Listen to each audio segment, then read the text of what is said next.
मैं एक बात और बता दूं, यहाँ पर अभी सुबह में जब आया हूं, मैंने देखा एक यादव जी भी मेरे समर्थन में आए थे, एक साहू जी मेरे समर्थन में आए थे, मतलब कई जाति समुदाय के लोग हमारे समर्थन में आए थे।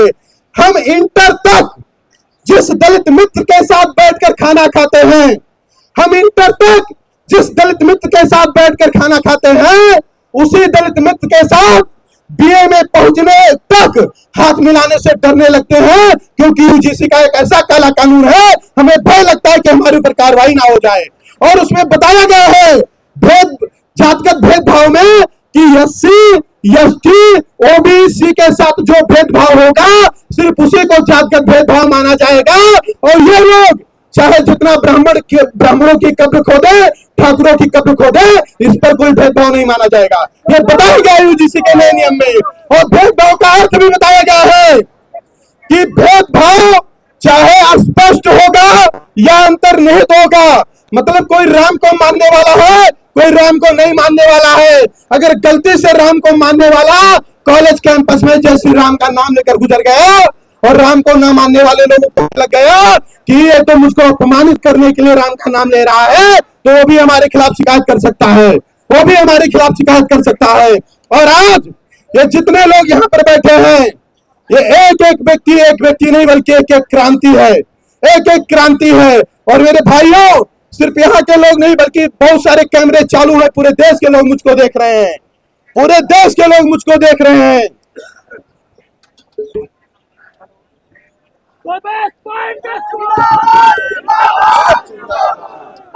पूरे देश के लोग मुझको देख रहे हैं।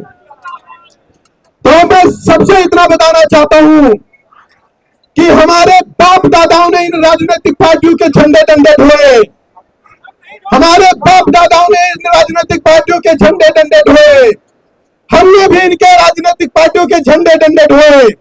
लेकिन हमको क्या मिला? आरक्षण मिला। हमको क्या मिला? एससी एसटी एक्ट का काला कानून मिला। हमको क्या मिला? यूजीसी का काला कानून मिला।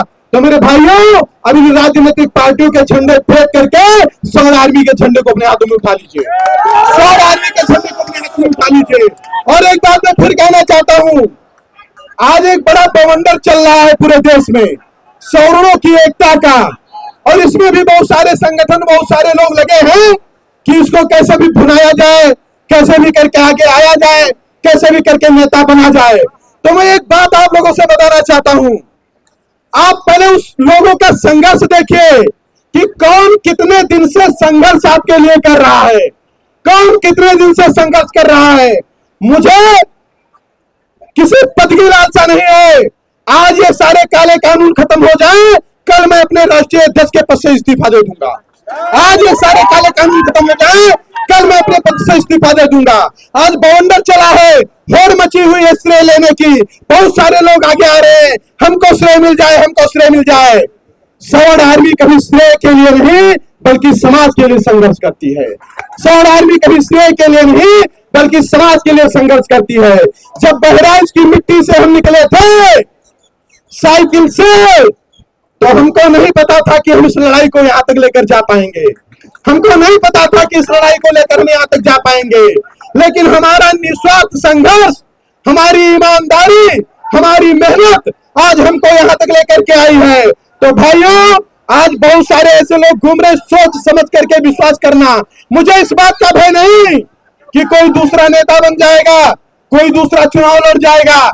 मुझे बस इस बात का भय है कि समाज के नाम पर षड्यंत्र करके समाज को कोई लूट ना ले जाए, समाज को कोई लूट ना ले जाए। क्योंकि ये जो जागरूकता पैदा हुई है, ये एक दिन की नहीं है, ये 8 साल का संघर्ष है। इसमें से बहुत सारे बच्चे, वो सूरज तिवारी लड़का खड़ा है, ये साइकिल से चलता था बहराइच में, तब जाकर के संघर्ष करता था। हम और शिवम भाई मोटरसाइकिल से बैठ करके 200 किलोमीटर 300 किलोमीटर लगातार यात्रा करते थे और समाज की लड़ाई लड़ते थे।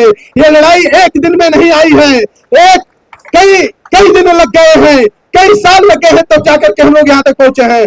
और इस लड़ाई को किसी भी गलत हाथ में हम जाने नहीं देंगे, और इस लड़ाई को हम किसी भी कीमत पर किसी गलत हाथ में नहीं जाने देंगे। और एक बात और बता दूं, हम देखिए, हम दलितों का भी सम्मान करते हैं, हम पिछड़ों का भी सम्मान करते हैं। हम अपमान सिर्फ उसी का करते हैं जो अपमान हमारा करता है।